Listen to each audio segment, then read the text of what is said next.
Ladies and gentlemen, brothers and sisters, people of all ages, welcome back to the Sticky Floors podcast. I am one of your hosts, CJ. I am joined by Mr. Will. If you are watching us on YouTube, first I want you to like, subscribe to this so you can get our drops when they come out.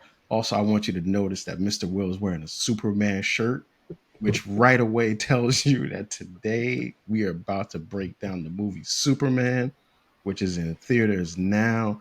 We're going to talk about heavy spoilers for this. So if you don't want to know what's happening in this movie, I don't know what to tell you because you're gonna know it all after this. If you've seen it already and you want to like see how what we thought, this is the show for you. We about to get into this. Mr. Will, what's up with you, my man? How you doing tonight? Man, I'm feeling good, man. We talked about one of my favorite topics, comic books, movies. So I'm good, man. What about you? Yo, man, I'm hyped for this. Like, this is an amazing week in the culture. I'm saying like I guess American culture because the clips came out on Friday. I saw Superman. It's so much super white out on the street right now that it's like I'm in it right now. I'm in it. I almost showed up to this in a white t-shirt with a chain, a Superman white t-shirt with a chain on. That's that's how I felt coming into this week, man. So yeah, I'm looking forward to this one, man. Like similar to you, like we have watched and talked about comic book movies for a long time. We've been comic book collectors, like we care about these stories and care about these characters, some more than others. But this is gonna be an interesting joint, man. So let me kick it over to you, man, so we can do the summary and jump into this joint with both feet. Yeah, appreciate that, man. Superman, directed by James Gunn, is equal parts Golden Age charm, modern moral complexity, and cosmic weirdness. This time, Clark Kent isn't just grappling with his alien heritage, but with the crushing pressure of being Earth's moral compass in a world where idealism is considered outdated. Set against a backdrop of political paranoia, interstellar diplomacy, and corporate corruption, Superman faces a chilling yet familiar adversary in the form of Lex Luthor and his giant-sized ego. Armed with nothing but his integrity, heat vision, and a stubborn Kansas upbringing, Superman sets out to prove that being a good guy doesn't mean being naive. There it is, man. There it is. Yo, I saw this joint, man. My theater was packed. Yeah, man. Packed with people. Like, yo, people like Superman brings people out. Yeah. yo, Yes. he's a Superman for all days, all people, all races, and all moviegoers. Because everybody was in there to see this joint, man. Yeah. I will say that the demographic that I went to, the only thing they had in common was that they were human beings. Yeah, I mean, young, old. everybody. There were some with major disability. I mean, major Mm-hmm. disabilities. So if they were ambulatory or mental cognitive, they were there.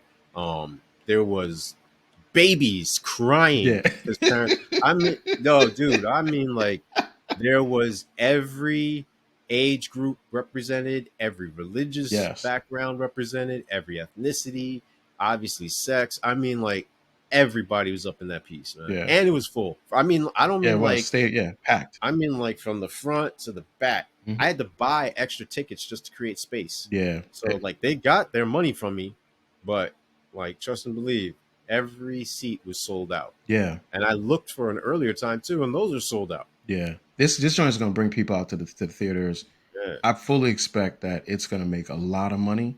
Oh, no It'll question. it'll be interesting to see like what happens because I know like in 2 weeks the Fantastic Four joint comes out, so I don't know if that'll cut in. Ooh, I I don't know can't if that'll cut wait. into it or not, but yeah, man, packed theater. At the end of this movie, my theater they started clapping. Yeah, same, same, same. I wasn't one of those, but yeah, same, same. It was a lot of excitement in the theater, man. And some of my like good friends, some of our good friends that I trust their movie experience, they really like this joint. So, That's interesting. it's gonna I be mean, it's gonna be an interesting conversation. yeah, I went with so my lady was with me, and she was like, "We don't clap for movies. We clap when our flights land." And I was, That's I level looked at setting. yeah, so I looked at her, I looked at the people around me, and I was like, that's interesting. Yeah, I've I been on those flights. Yeah, Yeah, yeah. When yeah, everybody okay, so clap, I was clapping too.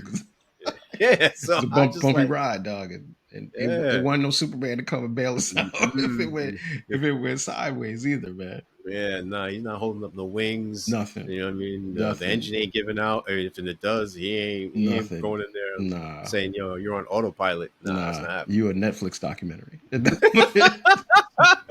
Right.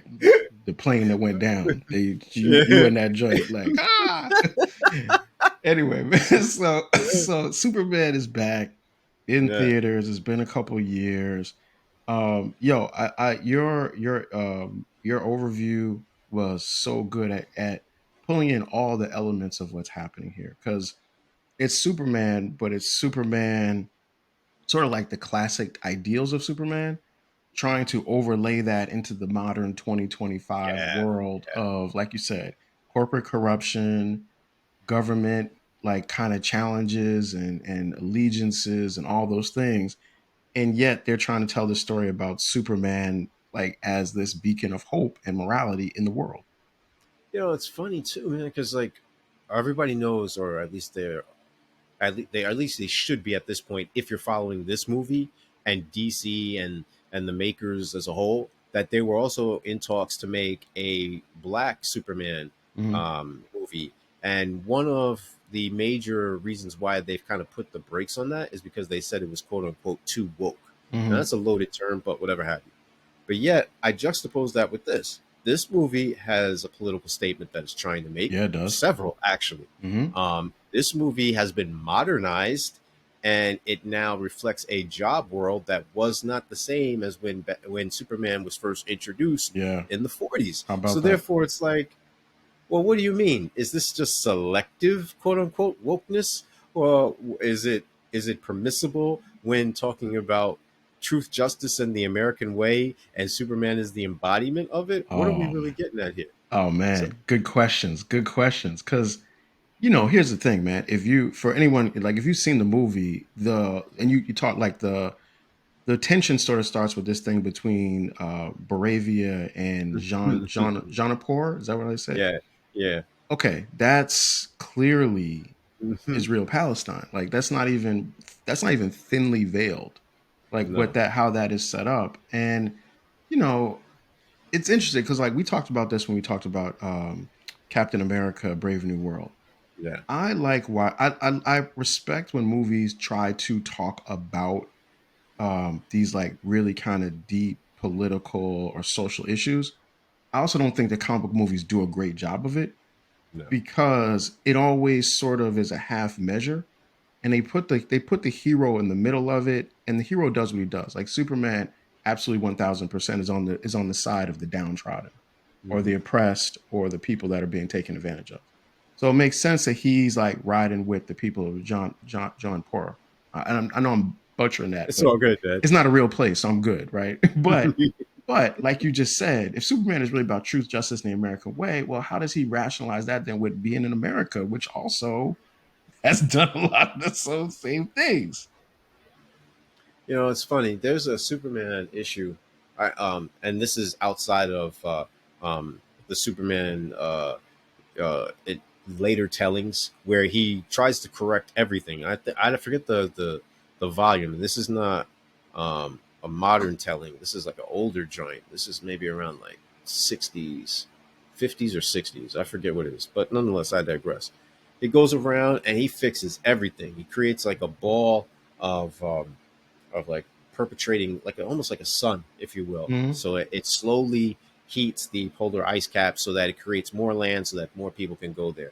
He manages to like get rid of a whole bunch of diseases, creates Hmm. peace talks, get rid of all these nuclear missiles and everything like that. This is not what is it? All Star Superman. This precedes it. I forget the name of it. If I check it real quick in between us talking, I can reference it. But nonetheless, um, I say that to say that Superman does all these things in the hopes of making the globe a better place to live in. He Yeah. doesn't necessarily have an allegiance per se to the United States. Yeah. Now, when you compare and contrast that with more modern tellings of Superman, he's closely aligned with the US, Yeah. where it's more like, oh, the president said I got to go here, so I'm going to go there. Yeah. So, such as like The The Dark Dark Knight Knight or Return of the Returns. Yeah. Night. Hmm. and then he does these things at the bidding or at the behest of whoever's in president at that particular time. Yeah. Now, I know it's going to sound a little scatterbrained, but even when you go back to when Superman was first created in 1938, yeah, they would publicly announce truth, justice, and the American way, and all this, that, and the third. But it wasn't so. Superman wasn't so much synonymous with that. My overall arcing opinion or thought on this is with these two countries where you have them bordering each other and wanting to engage in this military conflict where one is oppressed and the other one is the oppressor. Um, with the modernization of TV and being what it is, no one would have an issue with that being done, like Superman going there Yeah. and laying the law down, because you would clearly and distinctly see that, these people are going in with guns. These people don't have anything to All right. They're protect fighting them themselves. with not with sticks and bats and everything. Yeah. Yeah. So for me, it doesn't make sense why anyone would be like, yo, why is Superman doing this? You know what Well, I mean? yeah. I mean, that's the thing is that they're the idea of people, and really, let's face it, because it's based in America, it's really the American government, American media trying to decide what Superman should or shouldn't be able to do is all based through the lens of what is in the best interest of the American government, right? Which is so crazy. And if the character like the whole truth, justice, and the American way, that's like Christopher Reeve's Superman thing. But even by the time you got to Brandon Routh's Superman, they were intentional about saying truth, justice, and that other stuff. So they didn't even put that part in there anymore, because I think as time evolves, the filmmaker and the audience starts to rationally question, should Superman be even bound to like the ideas of what's in the best interest of any country? Or to Mm-hmm. your point, and to that point of the story that you referenced, maybe Superman's thing should just be about what's in the best interest of the entire world. And that's the thing too. And I think even though it's criticized and critiqued ad nauseum, one of the best things about Zack Snyder's telling of Superman is that it talks about him being this alien, if you will, Mm-hmm. in every sense of the world. I mean, excuse me, of the word. He goes to different countries, but everyone either views him as a messiah or a threat. They Yeah. either feel uncomfortable, they idolize him, they worship him. Yeah. Like he doesn't really fit anywhere because he is literally an alien. Yeah.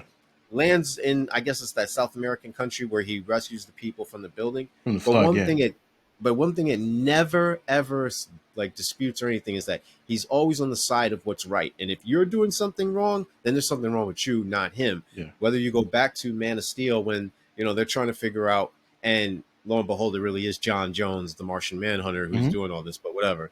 Um, and he says to him, like, look, you don't have to know where I live or who I Right. am or this, that, and the third, but you just need to know that I'm always going to be on the side of right. Yeah. And even the junior attache Mm-hmm. soldier, whatever have you, with the rank, I forget her name, sorry. But even she says, like, yo, he is so, like, I forget how, He's hot. Yeah, he said he's yeah, hot. that's Yeah. it. Yeah. Like, even she falls under his charisma, his mystique, Yeah. if you will, because she even can acknowledge, like, yeah, I'm supposed to be all about business and the military and the U.S. and et cetera, but I'm still a person at the end. I'm still a woman at the end, Yeah. and I this dude is magnet. He's like magnetizing. Yeah, and he's Superman. Like, why Yeah, wouldn't people want to get with like women would want to get with Superman? In fact, that's one of oh the yeah. main storylines of this thing. Ironically Mm-hmm. enough, which we're gonna get to, but I think like that. That's it's interesting because like you said, I mean, people will slap like this label of woke onto this. We've talked about like that label being put on things before, so Mm-hmm. we don't have to break that down. Like, you want to hear that, check out our episode on Captain America, Brave New World, because we talked a little bit about that there. But it's like Superman has always been this person. Superman's always been saving people, always been stopping conflicts and wars. In Superman 4, he took all the nuclear bombs in the Mm-hmm. world and put them in a Mm-hmm. bag and threw them into the sun. Like, Yeah. he's that's what Superman has always been about. I don't get somebody thinking like, oh, it's woke, except for the fact that this particular movie, I think, elevates characters and characters of color into a place where they are closer to and more aligned with Superman. And they do that with the character from like the Metropolis, and the one who gets taken to the prison and killed by Lex Mm-hmm. Luthor. And then of course all the people in John Penner, I know I'm messing that up, but they're all ethnically people of color. which is different than the people of Moravia who are not ethnically people of color. So I mean, like, if you want to read into it that way, and if you want to have a problem with that, so be it. But oppression is what oppression does, and that Mm, and that was wrong. And I don't think anybody can look at that and be like, well, Superman shouldn't care about that, or if your issue is, well, it's too political. Well, all art is political.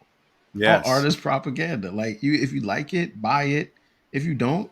And if you don't, then that's fine. But it doesn't make you a bad person because you don't like it. It doesn't make you a good person because you do. It's art. Take it as it is. Hmm. Oh, go back. Harry Lennox, that's the actor who played John Jones in Men of Yes. Yeah. Yeah. Steel, Yeah. Yeah. Yep. and he was Calvin. Uh, I'm forgetting his name. Whatever. And the actress who played what was it, Major Carrie something, whatever. That's Christina Wren. Mm-hmm. So shout out to them. Those are the two people I was referencing. But yeah, the thing about art imitating life and life imitating art, and art having a statement to be made, I don't have a problem with that. You know what I mean? Like, we talk about these things ourselves. We're Yeah. critiquing art and our respective perspectives of that art, how we view it through our lens and the impact that it has on our lives. And I think that it speaks to what the movie is trying to accomplish as well. Mm-hmm. I just have a problem where it's um, selectively utilized in the interest of profiteering. Mm. So if it makes a certain group look good, then it's all good. Yeah. But if it anyway questions the status norm, then you know what? It's no go. Which leads me to my point of, the character stays true to three important things. He's corny, so like he's like very down to earth and all shucks, and He actually says all shucks, that's what I'm actually. saying. And Yeah. like that's very swell and all that other Yeah. Yeah. rhetoric. He refuses to give up, even no matter what the odds are. He's very optimistic. Yes. He's always tried and true. And if we do our best and we give it a little college Yeah. try, and all that rah rah. And then most importantly, out of all those, is that he always puts others ahead of himself. Like, he's Mm-hmm. always willing to sacrifice. Now I know you had a problem with the whole squirrel thing and him rescuing that, Dog, but he rescued a squirrel. I get it. It's a But the same squirrel. same way in the Jeffrey Dahmer joint where he rescues the cat in the tree and all this other stuff, Good point. Good reference. it speaks to the point of Superman saying, "Hey, you know what? All life is precious." He even tells Lois in the pseudo interview, "Yo, what's wrong with doing good for the sake of doing good? I don't need another reason or Good point. rationale other Good than point. that." Okay. And that goes to his upbringing, where even though I don't like the cast at all whatsoever, maybe a couple of people here and there, but I'm definitely not feeling the Kents. But everybody needs a job, and this is how they feed their family. It's a hobby and interest, the likes. I get all that. But having his parents, his adoptive parents, be as old as they are, be out of shape as they are, it sets a false narrative of what it means to have this young child in their lives and them having to keep up with him. That's one. Two, they're in an area where they are on a farm. You Mm-hmm. can't be out of shape and all messed up and everything if you're running a farm by yourself. They ain't talk about no hands or anything like that. It's the Kents. Mm-hmm. Martha is out there baking, doing what she does, and Jonathan is out in the field, Mm-hmm. husking corn and all this stuff, and wheat and everything. You can't do that if you're fat and roly poly. Like, that just doesn't work. Now I get it. 1938, the Kents were told as this very humble family Mm-hmm. of two, and they were elderly and this, that, and third. But notice after that, they get modernized real quick. Yeah. They become a little bit younger, et cetera, et cetera. And of course, in different tellings, the father dies or the mother dies Yeah. or they're Keeping both both the alive. parents alive is an interesting. Is an Yeah. interesting. That's different. That's Hmm. one of the few things that's different, actually. Yeah. So, that kind of like I don't- caught me off guard. You know what I mean? Like, Yeah. I I didn't wasn't never, expecting a dad to be alive. yeah, And because you never see the father with the extension. Yeah. With the with the exception of like a cartoon telling, yeah. he always has a full head of hair and he doesn't have a gut. And Like, he's, the dad is not, the dad is usually not alive at this point yeah, in at this Superman's junction. life, which Yeah. the movie kind of tells you is 30 years old at this point. Hmm. Because he said like 3 decades ago he lands on Yep. the planet. And Yeah. then even if you put that aside, spoiler alert, you never hear, or on rare occasions like the John Byrne 86 mini series where they talk about like his real parents, his biological parents being evil. In this I think this really shocked the audience because I heard it where it was like, nah, they basically told him, nah, you on vacation, take that over, get money and get women, and not necessarily in that order or Yeah, using those terms. yeah, There's something with a B and something with cream or something like yeah. that. Like, yo, get yours. Yeah, it was a very Viltrumite kind of Kryptonian Yeah, message. yeah, Shout outs to those who are familiar with Invincible, because yeah. that was very much like that. And I think that it's really hard with a character like Superman to do something different. And I respect that when people try to do it. And I do think that the audience, sometimes we have a tendency, and I'm counting myself in this, we have a tendency to kind of push back and we want things to be a certain way because it feels nostalgic to us, right? I like that they did what they did with the parents and having the parents be like, yo, you go to Earth, the people are dumb, yo, get it. People are It's tough. up. You run it. Like, fine. I actually that makes sense to me in a Right. way that it kind of gets to something that we'll get into a little bit later. And Right. even the dad being alive at this stage of Superman's life, that's cool too. Like, because that's something a little bit different. But Mm-hmm. it's almost like kind of playing around on the fringes a little bit. And it's interesting what they decide to do with the whole the Kryptonian parents versus the Kents, because Superman, the movie is very intentional about using the word alien to describe Superman, right? And once again, we're watching this 2025. There's a political context of calling somebody an alien when they are in America, right? That's not even a remotely thinly veiled political thing. But then what's interesting is that at the end, Superman's kind of his decision to now make what comforts him be all of the memories of his parents from Kansas kind of felt a little bit like almost like an assimilationist kind of thinking on his part, because he basically said the Kryptonian, like, these are my actual birth parents. They actually put me here. They cared enough about me to send me here so I could exist. But because what they wanted me to do doesn't match up with the values of the people that are in the country that I currently live in now, I'm going to now go along with those values instead. For people that come to any country, you don't want to feel like you have to give up everything that was important to Mm-hmm. your culture just to fit into the culture of another place.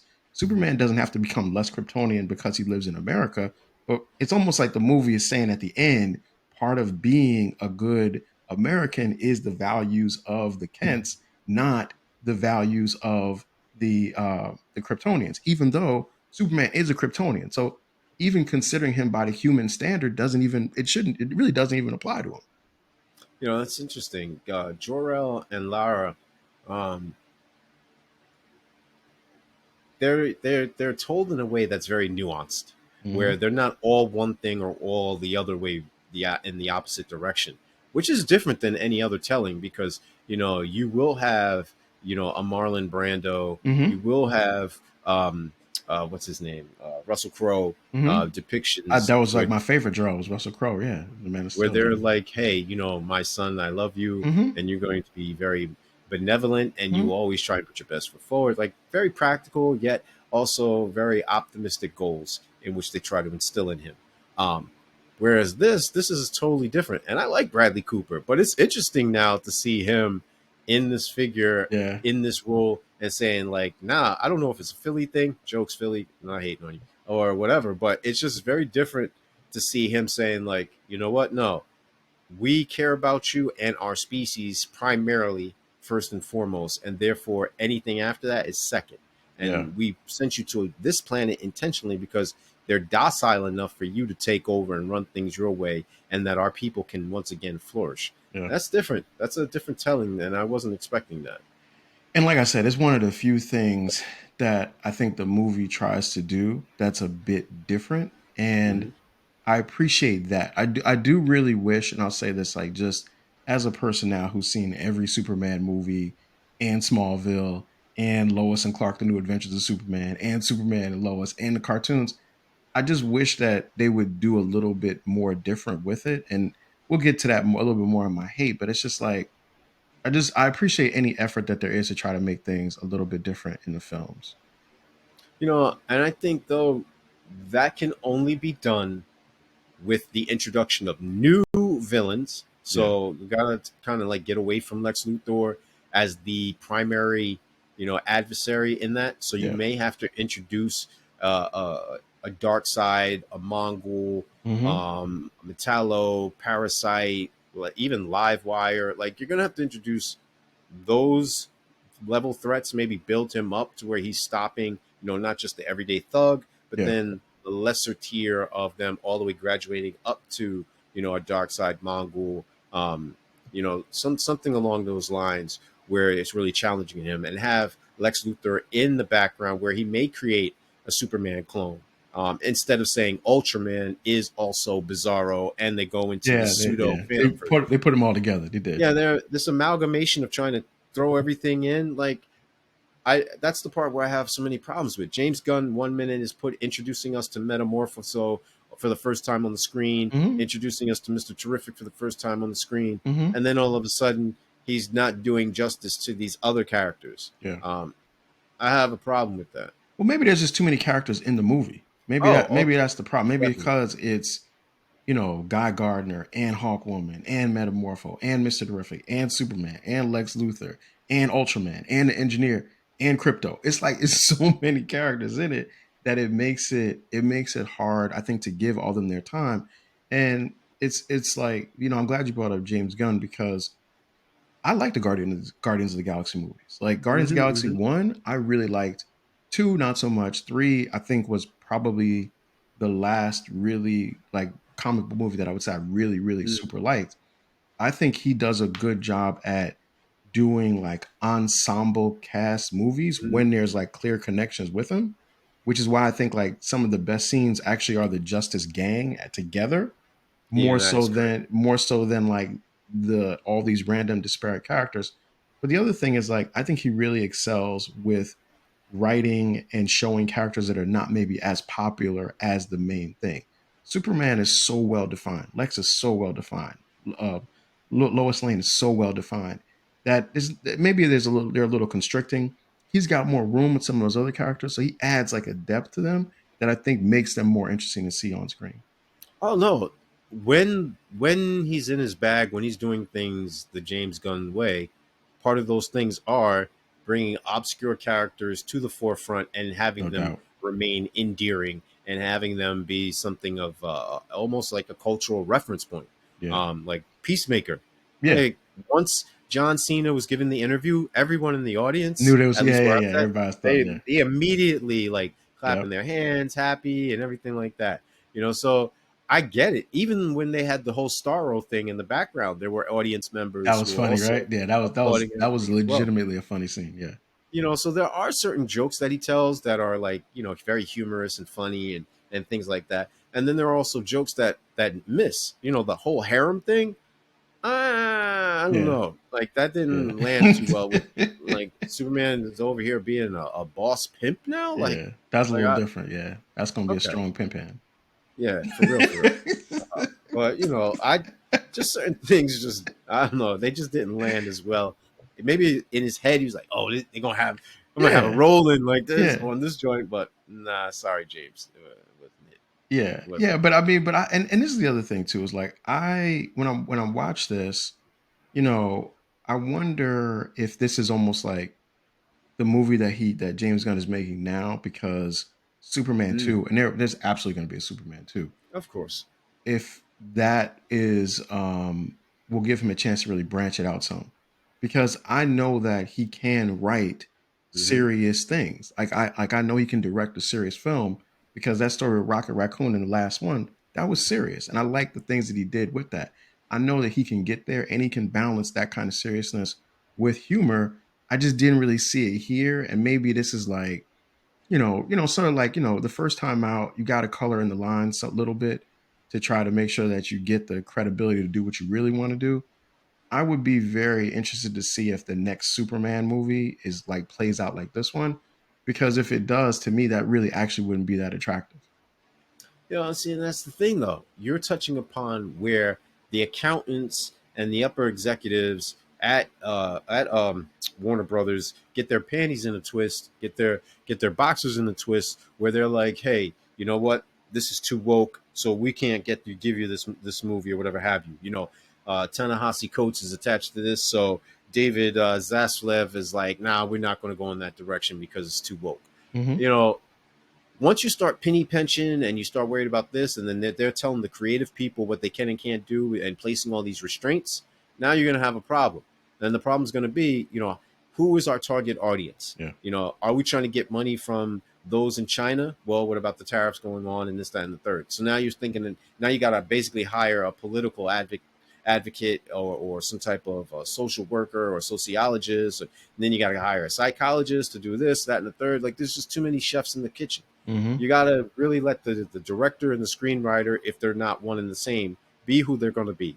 If they're going to draw from source material from those before them, let them remember you are just a steward. The character was already created with certain tenets, certain characteristics, and traits. It's not your job to deviate now and make him into something totally different than what he is. But can you? But that's an interesting point. But can you do that with a character as big as Superman? Like, Oh yeah, oh yeah, definitely. And because I it think hasn't this is, really been done. and that's why. Because like in my hate, I'm gonna break. I Oh got yeah, like there usually Superman is very much the same kind of four things, which is Superman's good, Lex is bad, Superman loves Lois, and here's some kryptonite. That's really all Superman. Almost all the stories kind of have one of those four elements in it. and that's where the problems are. Yeah, I One, Superman can be a good person. You know what I mean? And you have to base it now. Is he all the way good? There's no grays, yeah and if so, what's the backdrop for that then? You yeah know what I mean? So it's not him just in a bubble. It has to be him being challenged at every step of how he remains true to being a good person. Remember, I said there's three things.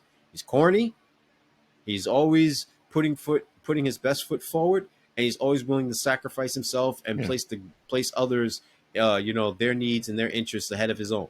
yeah. So if he's good all the way, and you're going to tell that, okay, then you got to make sure he's challenged every step of the way to where he remains a beacon of light, Hmm. and it's not just about him being good. At the same time, if he likes Lois, loves Lois, or he's in a relationship with her, now they have to face challenges that either strengthen or question their bond and their love. So Yeah. you'll have to introduce her father, General Lane, and how she has to deal with, being torn in two places. I don't like the relationship. I don't think you should be with Lois Lane. I think it's whack. But if you're gonna go in that that's direction, that's you got to go all the way or don't go at all. yeah Then you mentioned the whole kryptonite thing. yeah. Well, how many people know that he is allergic to kryptonite? The whole And world, every and see, and that's movie. and that's the problem. It can't just be, whatever. It can't be every Tom, Dick, and Harry has a shard of kryptonite in Yeah, their basement in a lead coffin, or, yeah, some lead box, or whatever. It yeah, has to be, very select few, and it has to be limited to Lex Luthor and maybe his cronies like Metallo or whatever have you, or you introduce the magical element, where another thing that people don't recognize is that he's not immune to magic. that They would don't be talk about interesting. that. So That then would be that an would interesting introduce twist. a That would whole be nother different. set of villains. Yeah, And then last but not least, to your fourth point, where they get Superman, at least my perspective, where they get Superman wrong, is that here's this guy. He's got all these incredible powers, and he's able to do everything and anything. And we discussed this in the pre-production meeting. You got to have an Avenger level event then to deal with this guy. yeah, You can't limit it to him being in the confines of Metropolis. yeah, Yes, Superman and Metropolis are basically synonyms. They're yeah. synonymous with one another. I get it. But if we're dealing with something on that scale where Superman is constantly dealing with all these things in that town, then the same question you'll normally ask about, well, why would anybody want to live in Gotham? You know, Or same thing I'll Metropolis, be right? same Yeah, thing's got to be asked of Metropolis then. yeah, Like if you got a madman who's got a building with his name on it, yeah, and then he's got Project Cadmus or ties to it where they're cloning people, why yeah. would you want to live there? It's a fair question, man. And by the way, I mean, like in this movie, Bowser from Super Mario Brothers is in the middle of That's crazy. downtown Metropolis. It's Bowser, dog. Come on, that's Bowser. Like I played Super Mario Brothers. else. It was That thing crazy. is about only thing was missing was a turtle shell on its back. Other than that, it was spitting fire. King Koopa. Right? He should have had bunch of mushrooms with him and a princess hostage. That thing was in the middle of the movie. Like, come on, dog. Like that. First of all, it didn't even look real. Number one, but then secondly, I mean, like, because I know like James Gunn is an inside joke kind of person. Somebody Mm-hmm. should have said, "Yo, isn't that Bowser from Super Mario Brothers 2?" Why is he in downtown Metropolis? But I agree with you. Like, there is this thing where Superman's power set is like so vast and so strong that he just can't. He's got to have like Superman level problems, and those Mm-hmm. Superman level problems can't always just exist within the confines of Metropolis. And at Mm-hmm. some point, I also think like Lex Luthor as a villain, I just and this is I actually think that Nicholas Hoult does a good job with playing the character of Lex Luthor in the film. Like Oh no. he tries to bring all the emotion, all Mm-hmm. the ego maniac, all the maniacal aspects looks Lois. I'm sorry, of Lex to the film, but at the same time, at some point, it's like, dog, you're a regular person, Mm-hmm. and this is like not a person. This is, and if that was, and like at some point, there's just it just always feels to me like at some point Superman Lex Luthor is like not really a problem for Superman, or he's such a significant problem that Superman should be looking at him and thinking and treating him a little bit different. Well, this goes to your point, and also to mine earlier preceding that. You have to understand that Superman's villain gallery is more extensive than what we have been basically made to be aware of. Yeah. There is a litany of individuals. You listed them before: Doomsday, a Mongol, Darkseid, Uh uh, Parasite, Livewire. The list goes on and on and on. They don't rank as high as say Superman or Batman, but he has a Spider-Man or list of, Batman. yeah, excuse me. Yeah, sorry about that. Yeah. Spider-Man or Batman, but he does have a Brainiac who could challenge him on an interstellar, I would love to platform. see Brainiac. I would love to see that. Like, please show me And Brainiac in a film. I don't and like, please. and that would be so great to see that on the live screen Yeah, I in agree. a theater. I absolutely agree. Yeah, I mean, like, and that's the thing, man. And no, we also talked about this. Like, Batman and Spider Man absolutely have a great rogues gallery of villains, right? Hmm. The the best comic book movies to me always have the best villains as a part of it.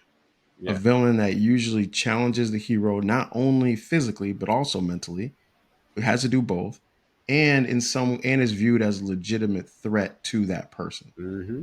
I don't think that these movies have shown to me, or maybe they did, but now it's just been done too much. Lex Luthor is a really credible threat to Superman at this stage of where he is.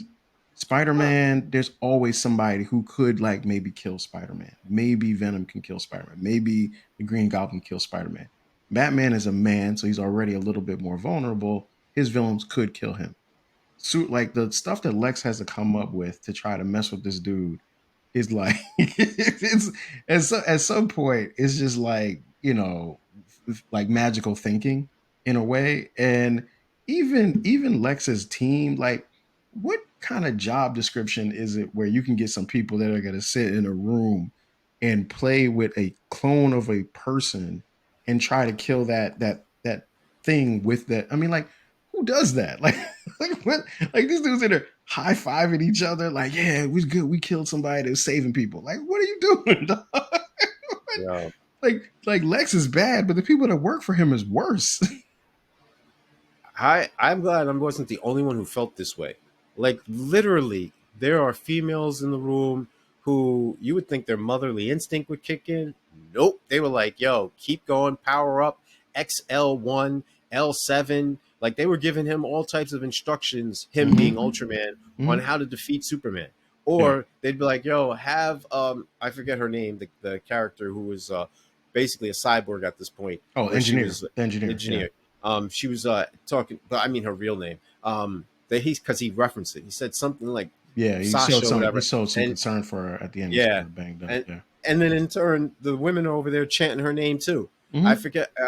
I just that part of me, the lack of empathy and compassion, where they actually feel that a guy who has nothing but pure intentions at that point you got to question like which side of the teams that you've picked are you on? Like, what side of Right. the road did you like? You didn't select, Right. you didn't choose carefully. Right. But even with that said, I understand how pettiness and jealousy rears its ugly head in these scenes, but I have Hmm. a problem with the constant like indulgement in and the revelry in the debauchery.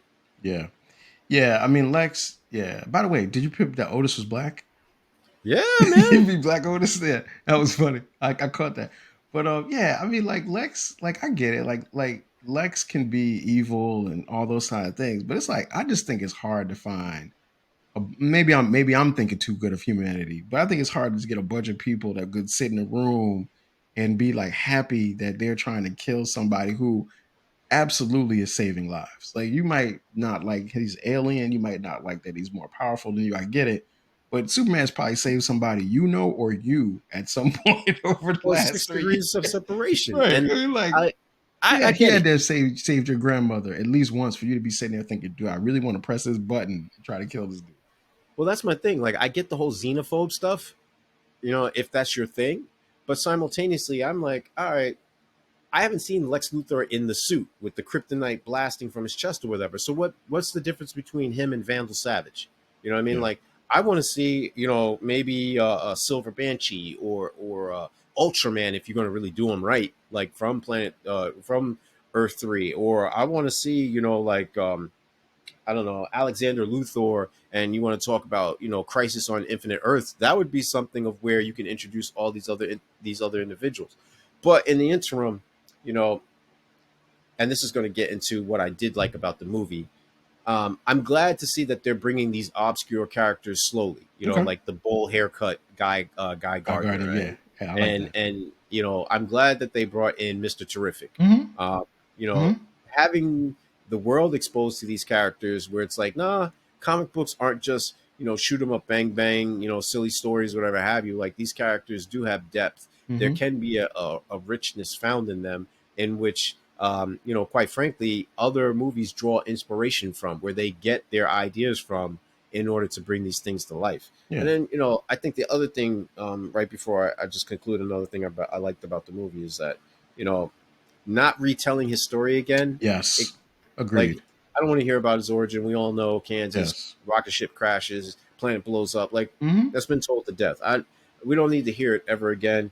And the fact that the movie doesn't take itself too serious, Mm. you have to lean into that if you're going to tell this type of Superman story. Yeah. Yeah. Granted, I appreciate that. And yeah, and I'm gonna go on to my cake too as well. I agree with you 1,000% about not telling the origin story. Yo, I like that Jorel and Laura Lorvan. I like that they were like, yo, make more of yourself. Mm. Like, uh, I don't know any parents that don't want their kids to have kids. Yeah, this is true. Everybody wants a grandchild. I don't know anybody that doesn't want that. So why wouldn't they want that? Like, Hmm. and if these are the last instructions that you're going to give your child because you're never going to see them and they're never going to see you, why would you mince words with them? By the way, I Mm. also like that their language wasn't English. I thought that was a good point. I also don't think it's possible that Earth technology could decipher what the language was to be able to break it down. But I'm gonna get to that. I'll get to that in my heat. I like the Justice Gang. I like that. Like, I don't like the I, name Justice no, the Gang, name though. sucks, but that's the point though. But I think that what I liked their interplay and dynamic. I thought that was where Gunn was felt the most like in his bag, if you will. But I also think that they're a good reason for why the Justice League ultimately needs to exist. Because between the three characters, it's not really like this definitive leader or structure. Mm. So like that's why like I can see why you need a Batman and a Wonder Woman and a Flash and a Green Lantern. And you can also see Superman looking at these dudes and being like, y'all is low. Like, come on, Hmm. man. Like, I need like some dudes on my level. So we're gonna have to go get something else. So I like that. I like that Lex is a jerk. Like I like that. I like that from Lex. Like let Lex can be smart, he can be menacing. He's got to be a jerk and I think that they landed that perfectly with that goes where that is there. And then the last part is shout out to Jimmy Olsen on how to be a player front on Jimmy Olsen, yo. He's the man. He's terrorizing the office place It's always a guy like that that's messing with everybody in the office. Jimmy Olsen, yo, salute to you, my brother. You doing your thing. But On to why did make Eve so stupid and bubblegum airhead appearance wise, but yet simultaneously she's smart enough to take so-called selfies, yeah, but depicting like where these target yeah. areas or Well, giving clues about like people can be more than one thing. this is true, but airhead stupid like that, People could be more than one thing, man. obsessive like Yo, that, like she's is Jimmy really like that? Is no, he that No, dude? Jimmy not wanting to spend time with her is hilarious to me. Like that, like when she was like, we can spend the weekend together, and he's like, The how entire long? The entire weekend. Yo, all the men in the audience laughed at that because everybody's been in that situation when somebody want to spend a lot of time with you. You like, nah, I don't want to do that. That's like, you mean an hour or like days? No way. All right, Yeah, man. but at the same token, it's like you're Jimmy Olsen, man. You ain't out here like But he you're not. is. But that's the point. But he is. You're Remember you're when a the two regular ladies were looking? dude, Remember when the ladies was looking at him? They like, he's so cute. All that. Yo, Jimmy's the man. which is crazy to me. Yeah, Just like with the Justice Gang, that's really supposed to be Justice League International. yeah, That you know what I yeah, mean? Like, yeah. so for me, it's like, all right, I could see him making that the offshoot of the Justice Hmm. League, and that's going to be Justice League Detroit or Justice League International, whatever have you. But There. I, Hold up. There's a Justice League Detroit. yeah, Aquaman was the leader for a hot minute, Wow, I didn't know and that. that, Okay, good. I just learned yeah, something. Like yeah, that I didn't had, know Detroit was that rough. Like, yeah, yeah, I that's mean, when they were. I did know Detroit was that rough, but I didn't know Detroit was that rough. Shout outs to Yeah. Detroit. Well, that's when breakdancing was a thing, and one of the main characters was Vibe, and he was on that team. Okay, And you're yeah, too deep into the comic book bag. Now. I can't follow yeah. that. All right. But the point is that I see what he's doing, and to your point before about having the ability and the time and the wherewithal to expand the universe to where Superman 2 is a little bit more involved and solely about Superman, where there's less background characters, but because this is the tent pole or first movie of the new James Gunn universe, he Yes. has to like have multiple characters for a multitude of reasons. Yeah. Yeah. But even with that said, though, there's a lot that I did not like about this movie. Um, I'm not going to spoil the lead. Some of it we've already talked about. I'm not liking the drunk Kara. Sorry, At the I end, get right? Yeah, right. What a way to introduce that character. It makes me. like It makes me. Well, I'm sorry. Go no, ahead. no, no, no, no, please. It just makes me wonder what that movie is ultimately going to look like. Like, is it? Yeah, It looks like it's about to be comedic, very comedic. and see, that's my thing. When are we going to get any type of tone or balance? Everything doesn't have to be all jokes and all silliness. Hmm. Having her be a teenager or even in her what, let's say she's 18 to 25. So correction, Hmm. having her be in that lifestyle. I know plenty of 18 to 25-year-olds who were or are a little bit more serious than going to going to different parties that have red suns so that they can get drunk and indulge in basically barbarism. Yep. Like, I'm sorry about that. I'm not cool with the whole wild crypto, because the crypto I know in the comic Oh books man. wasn't on some like, yo, I'm gonna go mess up Lex Luthor and make him bleed and maim him, Yeah. and I'm just unruly. Like, oh, he's a dog. Well, if he's a dog, then I guess he would have been trained. And I thought he was Superman's dog. You know what I mean? Like the comics I've read, that was Superman's dog. That Yeah. was Superboy's dog. Yeah. The dog is definitely there for dog people. And if I think you're for a dog person, you like it, and children. Yeah, I And if think you so did, too. and if you're not one of those two things, you probably didn't. The dog probably didn't resonate with you that much. And then I said it before. I'll say it again. I'm not with the whole Superman Lois thing. You know, Hmm. in order for him to be an effective superhero, she doesn't have to be there. And she can be an independent source of inspiration. She can be a very go getter, no nonsense, strong individual on her own who just Hmm. happens to be a female. She doesn't have to be tied to him as the romantic interest. Um, So let me ask you a question here. So are you saying like, so can Superman have a love interest as long as it's not Lois Lane? Or are you saying that Superman really is just like above that? I think he could be all of that and more. So, for example, here's a guy who he's going to outlive everyone that grows closer to him. Hmm. So he could understand that and be like, yo, you know, I have to put things in its proper context. Yeah. And if I do choose a mate, wouldn't I choose someone who I can share eternity with? Yeah. not someone who's going to be here. I got you. And how do I get over that heartache? Yeah. Because this is someone who has a hard time accepting his place in the world. Yeah. He's not well equipped, at least this at this point in time, to deal with mortality of humans. Yeah. That's why he places such an emphasis on sacrificing himself for their longevity. Yeah. Which also leads me to my point about, they got this cloning Ultraman slash Bizarro Yeah. version of him. Yeah. Yeah. Like, what was the point of that? You hate this guy, yet you want to you're going up after him, picking up hair follicles? Like, come Yeah. on. Like, that doesn't make any sense to me. And then, you got the whole pocket universe thing. Like, Yeah. that's supposed to be the Avenger level event that we talked about. That's supposed to, but how is Lex Luthor able to come up with this and nobody else is? No one else cautions him. He's getting all this backing and all this money. This doesn't blip on anybody's radar. Governments aren't like, yo, where's this anomaly coming from? Yeah. Like, I don't get it. That's not enough to signal World War III. Yeah. Uh, Yeah, I can say, yo, I'm gonna agree with you 1,000% with that. That was one of my hates as well. I just think this is the problem with Lex Luthor is that at a certain point it becomes like magical thinking. So he has to be smart enough to do virtually anything, but it doesn't even make sense. And then it's canceled out by dog. You can clone Superman, you can build pocket dimensions, but you can't figure out that that's Clark Kent. yeah. Like, come on, And dog. Like, you're playing in my face now with yeah. And last but not least for that. me is I liked him, but I didn't like him. I liked the introduction of Mr. Terrific, but why does he have to be pompous and arrogant? I mean, like, I'm I sorry. like that. I like that from him though. But go ahead, go ahead. Okay, I don't know. you're right. For me, it doesn't seem appealing because I'm like, all right, if you're this intelligent and you're talking about Lex Luthor being arrogant and that is a turn off and that's Hmm. problematic, you don't match that with being equally of a jerk. You Yeah, don't present that image of, yo, you're not as intelligent as I am and I'm annoyed by your mere presence.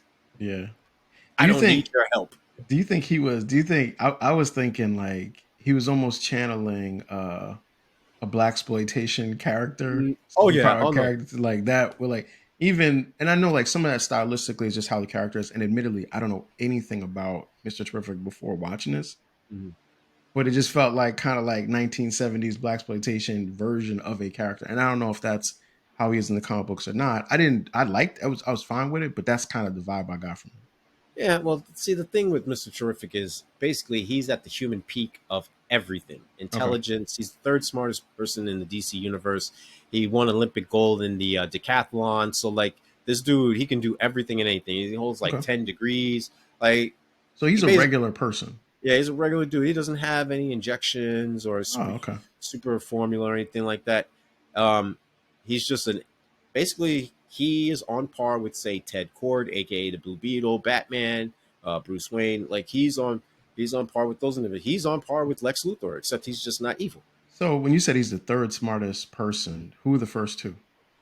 Well, supposedly, and this is not my list, but supposedly it's Lex Luthor and I want to say Brainiac. Those are the In ones the who are DC, because above, it's in the DC universe. Okay. yeah, in the DC universe. Is Lex seen as being smarter than Brainiac? Depending on which version you're talking about, you know what I Got it. mean? Like, but if you're talking as far as human beings, number 10 surprisingly is Batman. Like he's not even up there. Batman's Then you 10? yeah, and then you got like Professor Ivo, T Amaro, what's dude's name? Cyborg. Um, Okay.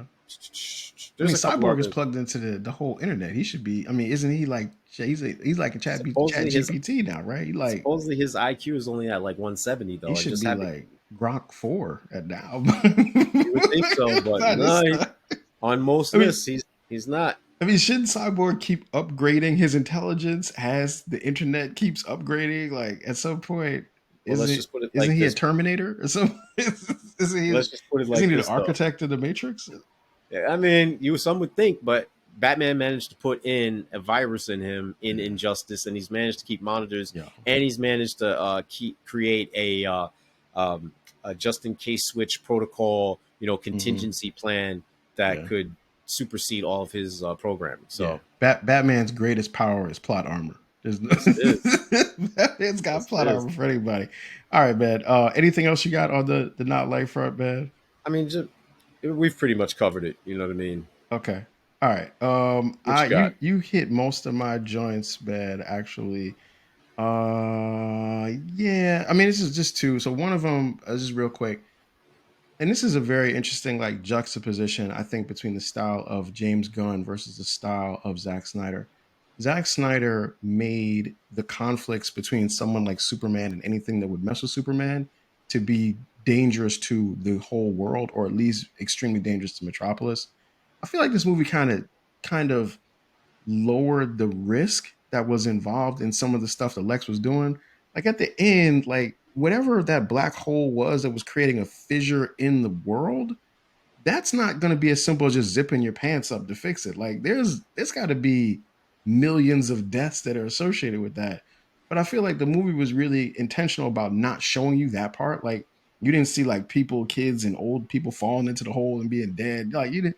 None of that happened. Whereas if it was Zack Snyder, you would have seen that because it would have Hmm. shown the scale Yeah, and the the real collateral danger. damage. Yeah, it just felt like the movie didn't really want to deal with the repercussions of these kind of things. Like when Bowser died and fell down in the city, he would have killed about 80 or 90,000 people. Like some buildings would have fallen down with that. Yeah. Bowser was 10 feet, was ten buildings tall, man. Had to be a couple trillion tons, man. That's how they even get Bowser out of there. And I'm gonna keep calling it Bowser too, because that's what it was. All right. Here's my other thing, man. And I know, like, I just bear with me on this one. All right. So the Superman, like one of the things with this, and we've talked about it, but I just have to highlight this. I feel like these Superman movies, they just show you the same thing over and over again, Hmm. right? So in this movie, okay, so Lex clones Superman. All right, that actually happened in Superman 4. He did that with Nuclear Man. Lex breaks into the Fortress of Solitude. All right, that happened in Superman 2. It happened Hmm. in Superman Returns. Kind of Hmm. happened in Batman versus Superman because in those movies they kind of used the ships in the state in the place of the Fortress of Solitude. Hmm. Superman is viewed by a threat based on Lex trying to frame him. That actually Yeah. happened in Batman versus Superman. Superman weakened by kryptonite. Obviously, that happened in Superman, Superman 3, Superman Returns, and in Batman versus Superman. Superman's with Lois. This is one of my main things I always talk about. That's in Superman, Superman 2, Superman Returns, Batman versus Superman, and Man of Steel. Lex destroying the world or Metropolis with some nonsensical, crazy plot. That's actually happens in Superman and Superman Returns. And Lex goes to jail at the end of this Hmm. movie, Superman, Superman 2, Superman 4, and Batman versus Superman. Dog, can we just get a different story? That's my point. So those are the things that I just didn't rock with me, just didn't vibe with me. I think there's a lot of room for them to do something different. I just need them No, I agree with you 1,000%. I'm a little tired of the to same old do too. I'd like to see them break it up a little bit. You know, something. there's plenty of storylines that they could draw from. All Star Superman, Reign of the Superman, Something. Death of Superman. Something. Well, Um, Death of Superman has even been done too much, man, at this point. but that's what I'm saying. Like, I would rather see that on the big screen But that was than. in Batman versus Superman. Doomsday killed Superman in Batman versus Superman. That was a crappy looking Doomsday.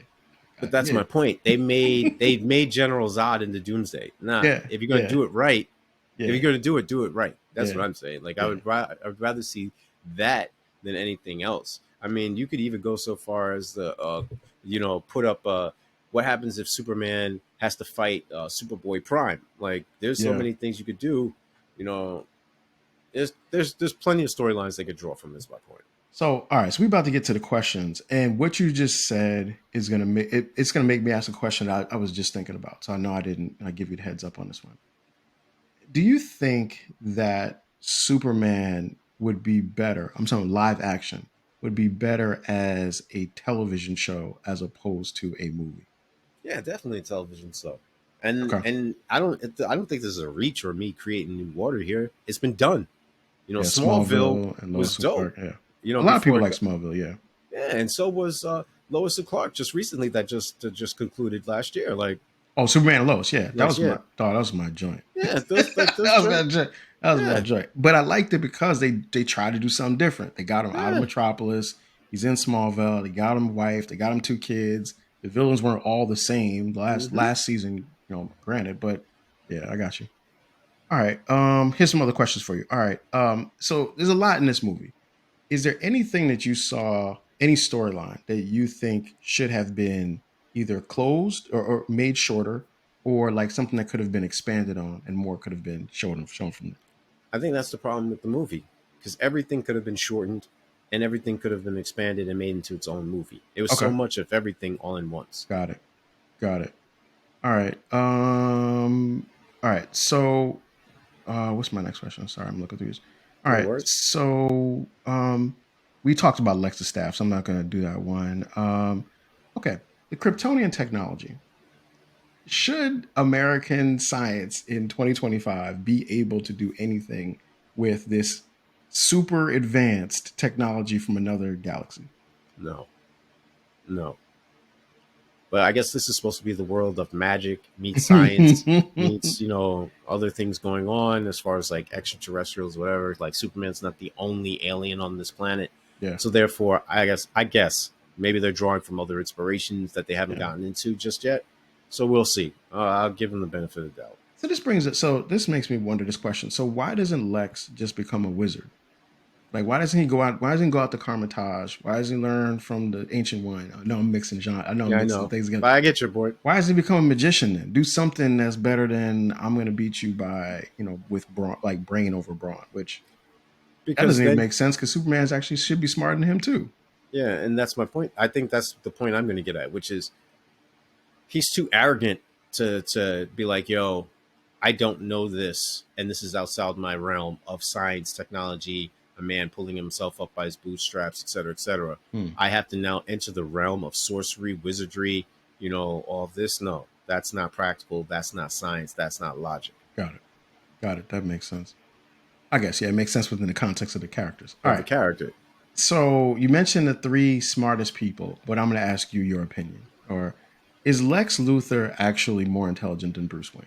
No, but they want you to believe that he is this evil genius that can go on par, so they have to give him that status. Okay. Like Ray Palmer in certain versions is the second smartest. Okay. Ted Kord is supposed to be smarter than Batman.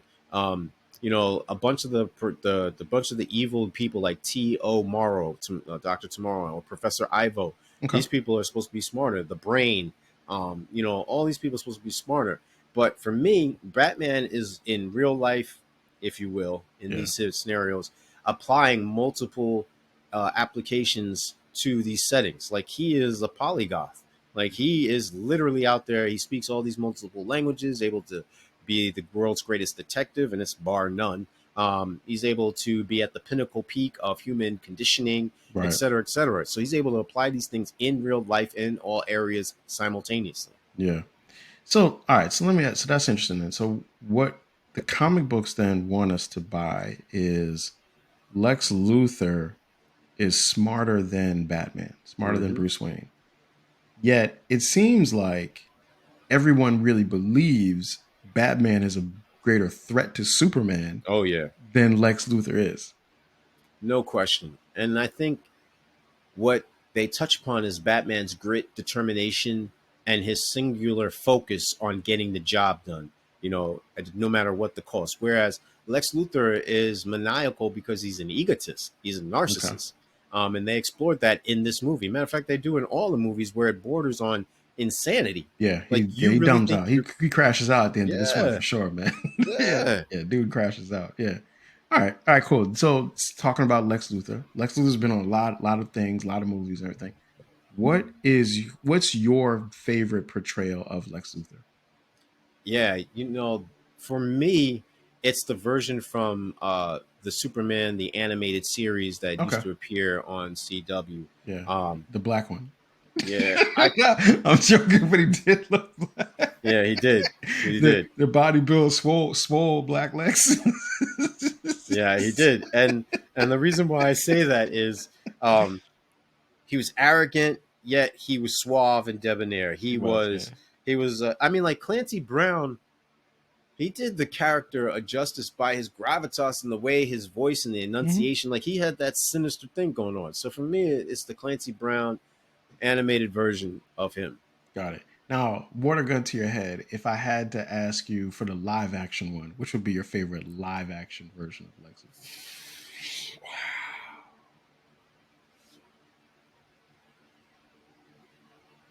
There's been a lot of them. Yeah. Rest in peace, rest in power, Gene Hackman. Gene Hackman, yes, Yeah, yes. Yeah, I always remember when he pulled off the joint at the yeah. end. He When pulled the yeah, unit as I off his say, head at the uh, end.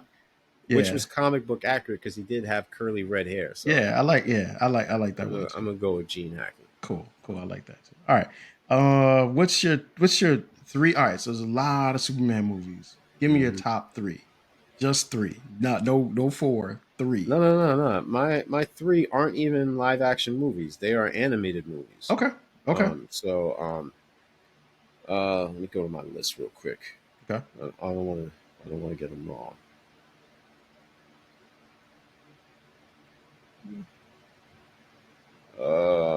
I'm messing around. My bad.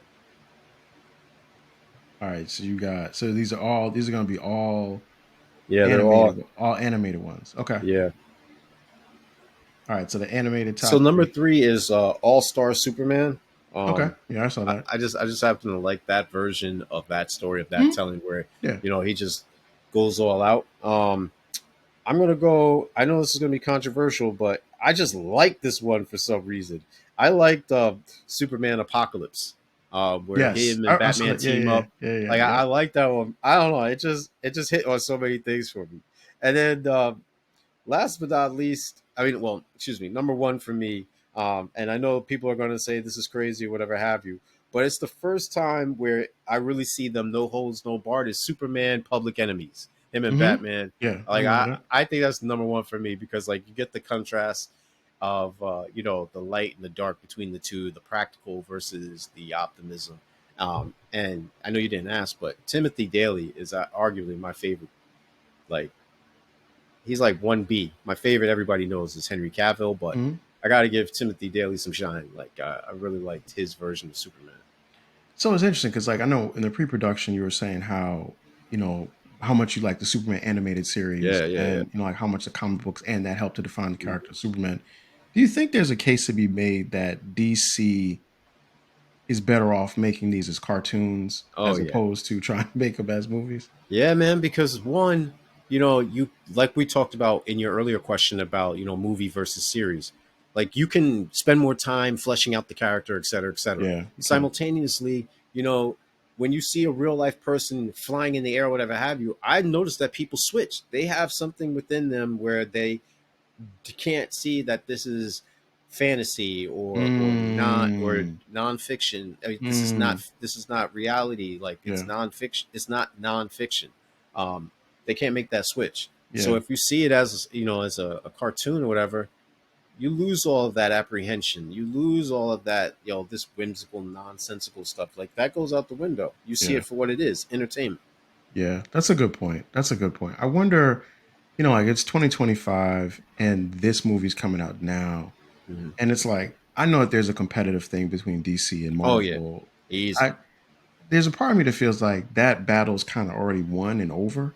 Oh yeah. And I mean, I feel like Marvel's just been around for so long, and the infrastructure now that they've built around their comic book universe, I don't know if DC can catch that. no. And I don't even know. Sometimes I don't even know if they should try. I really have enjoyed watching those DC animated movies by Hmm. far much more than I've enjoyed watching their live action films, and I enjoy their cartoon films more than I enjoy the Marvel Disney cartoon films. So I think like they're just better done. It just seems like sometimes it feels like somebody in 2025 saying, "I want to build a social media platform." I don't know if you should even bother trying to do that at this point. Like that ship has sailed. Hmm. Next year, I mean, maybe there's a lane like when Marvel does the Avengers movies, and maybe that's it. But then they still haven't even gotten to the X-Men yet. And I just feel like there's so much more groundwork that Marvel has. Maybe DC should just do cartoons and just keep it moving. Or if they're going to do these live action things, they have to have the ability to say, all right, we're going to do Elseworlds off the rip. Like we're Yes, not going to even try and create a main I agree universe. with We're that. just going to tell Yes. different tellings. This gives credence to what already exists and simultaneously of what the directors and screenwriters want to introduce on their own. And Yes. they can say like, yo, there are multiple Earths, and this is Yeah. just happens to be one Earth, so that you don't have to buy in to this whole like connective, like simultaneously happening existence. Yeah, I think that would be fantastic. I think that is absolutely 1000% the lane to go if you're going to do these movies. Don't try to do them in the present continuity because it's too much. It Yeah. just creates too much redundancy. And the bigger characters, Batman, Superman, Wonder Woman, they've been done so much in film at this point or television shows that there's too much. There's too much. Too many like restrictions and guardrails on them. Yeah, and last but not least, the one thing that most people hate, if you will, is that they feel this compulsion that they have to watch every single movie in order to understand what's going Yeah, on or what these characters are about. In an Elseworlds film, it could be a standoff alone type thing. I agree with Hey, that. it doesn't have consequences on Superman if whatever Batman does over here and vice versa. Yeah, It allows people to pick and choose what movies they want to see. true. Dig it. Dig it. All Yeah. right, man. What you got on questions, man? Yeah, man. So, number one, if you were Superman, what's the first thing that you do? Make more of me. That's why you like that, John. Because yo, I would absolutely like. Here's the thing. If all right, so I do have to get this. I do have to make this semi-political for a second, right? And Yeah, I know it's a comic book movie and it can't be political, and it's okay, fine. I get that. But here's the thing. I think Superman's fitting into the world is because Superman is like he looks like a white guy. Like Mm, if Superman looked like Martian Manhunter, he probably would want to see more people that look like him or more things that look like him. You know what I mean? Like he can blend in a way where I don't think it matters as much to maybe not as much to him, certainly not to the humanity that he is Superman. mm, But if Superman was like looked like me and I look like that and I'm a superpowered essentially black looking person in America in the world, I would probably be like, yo, let me make some more of me. Or if I was green or purple, like that's what I would do. So yeah, the first move is how do I make more of me? Because if I don't think Kryptonians are like without an idea of self preservation, they gotta want to also see more of them exist. So mm. why would I just be sitting around being the only one. That last Son of Krypton joint, that don't make sense in 2025. I get it, man. That's powerful right there. All right, my next question for you then is: if you were offered the opportunity to make a Superman movie, would you? And if so, what would you do? So number one, you actually just took it with the Elseworlds idea. I Okay. would have to know for sure that I could tell that type of story. Mm. And the first thing I would do is say the Superman movie can't be based on Earth. Oh, okay. So right from the beginning, it can't be an Earth. It can't be Metropolis. Lois Lane is not going to be a part of it. Lex Luthor, I want to get rid of all of that. Mm. Put me on to put Superman on another planet with other things. Give him other characters to try to play off of. If you want to do a romantic kind of thing, put in Maxima, put in something. There's a Mm. lot of different things you could do. Like you said, give me Darkseid, give me Mongol, give me Brainiac. But I would the requirement would have to be I cannot do a film that's anywhere like anything that's been done before. Mm. So if you can do that, and maybe that is Elseworlds because that's would be the case, then I think absolutely I would do it. But if I gotta fit Lois in, I gotta fit Lex, and there's gonna be some kryptonite, and I gotta do truth, justice, and that other stuff kind of thing. Then nah, I don't want to do that, man. I can respect that. So no Nicolas Cage fighting the spider, where the spider ends up turning into the Wild Wild West in Will Smith's movie. Yeah, maybe yeah, maybe I could do that as long as it's not happening on Earth. Like that's fine, that's cool, but it just can't be the same thing. Like that's you. I mean, you heard the list I ran down. Like Yeah, it's just very so thorough, many by the way. repetitive themes that are in these films. If you can't get away from that, it wouldn't be for me. I dig it, man, and I appreciate that, and I co-chair that. My last question to you then is: how does James Gunn's direction differentiate this version of Superman from the previous iterations in tone, pacing, and world building? Yeah, I think and this gets back to the where we start. Like when you said your impression of Superman was formed by the cartoon, right? It's interesting because I think mine was actually formed by Christopher Reeves as Superman Mm. because I didn't grow up really collecting Superman comic books. I grew up collecting X-Men comic books. I know X-Men and Spider-Man history very well. Superman I kind of got into around the time when he was getting about to get killed because Oh, that was interesting and different for me, not because I'm morbid or anything like that.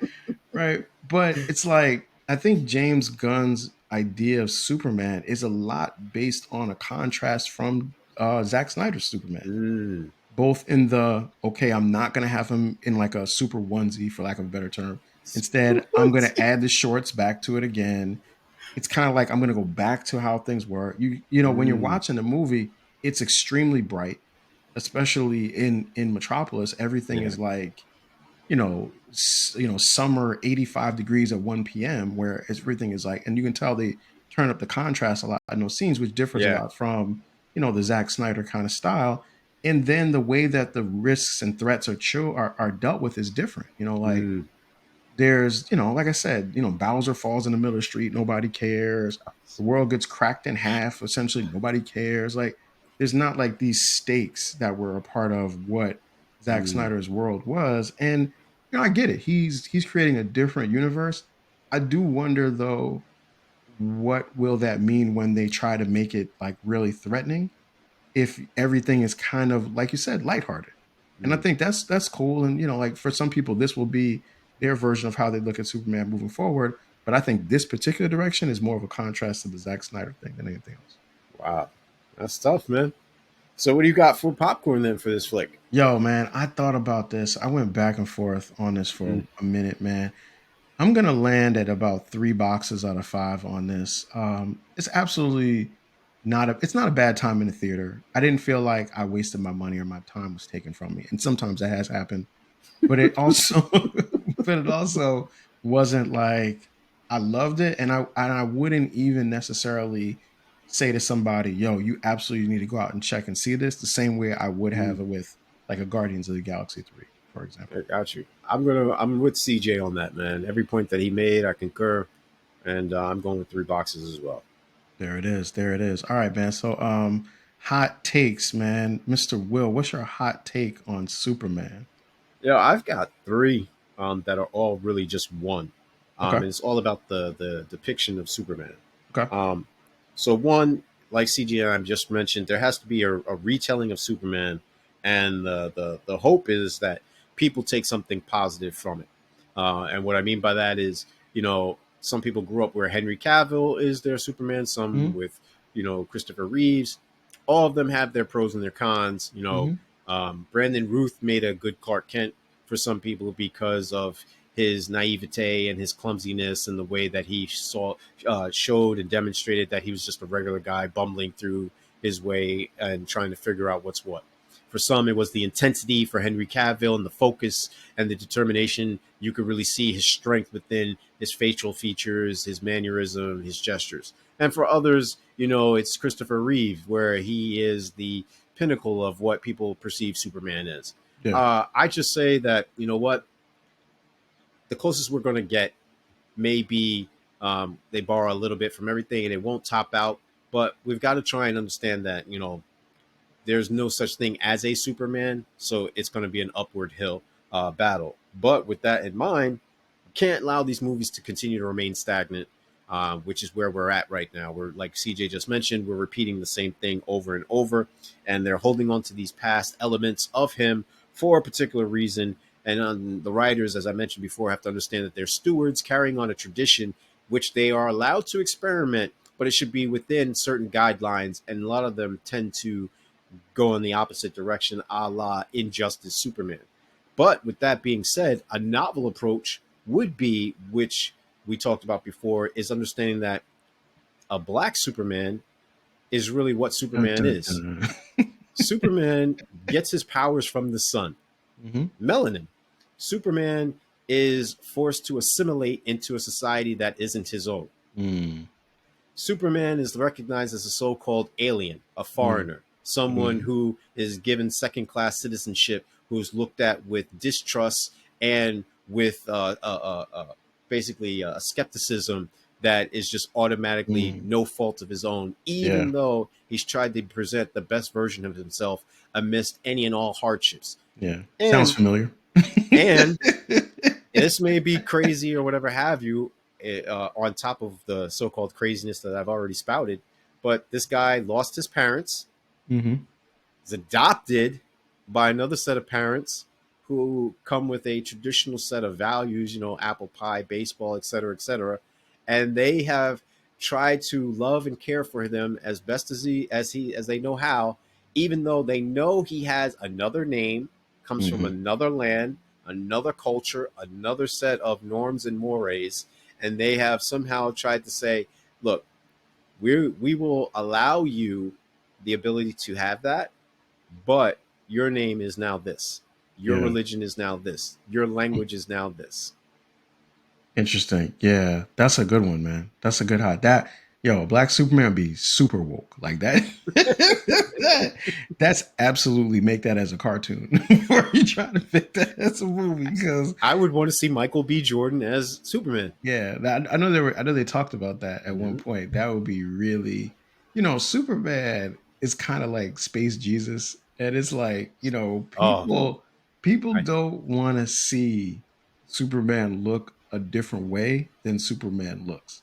and that's the thing that's bugged out to me is that all the aliens don't look like X, Y, and Z. They Yeah, just the so-called good alien yeah, comes in and he looks like this. it makes you wonder what the demographics of Krypton really look I'm like just saying. from a phenotypical standpoint. No doubt, no doubt. Yeah, Yeah, that's a good one, man. That's hot take. That's a good one there. just saying. Yeah, man.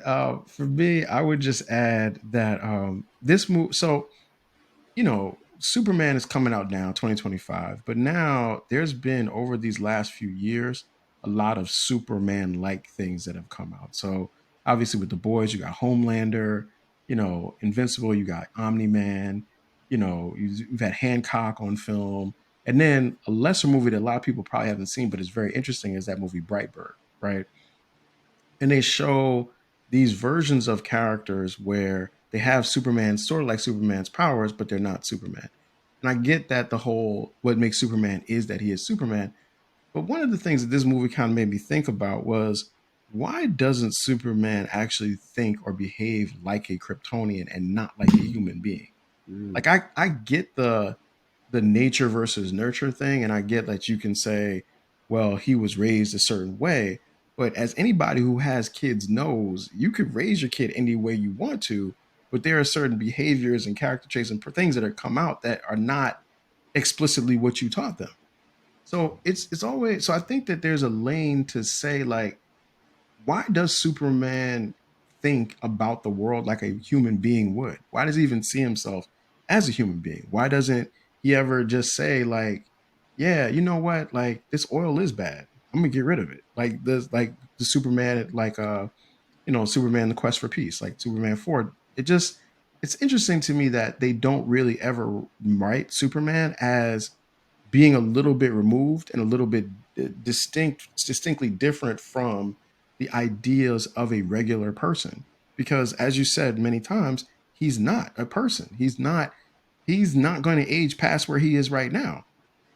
So why, like, what would happen like 50 years from now if they made a 50 years from now Superman film and everybody's dead? Like, then what? Like, Lois is old. Lex is old. Lex is in a home. Like, he can go visit Lex in a home and be like, yo, remember them times you tried to kill me and it didn't work out? And they can play checkers or whatever it is. Like, there's just so much more that can be done with the character.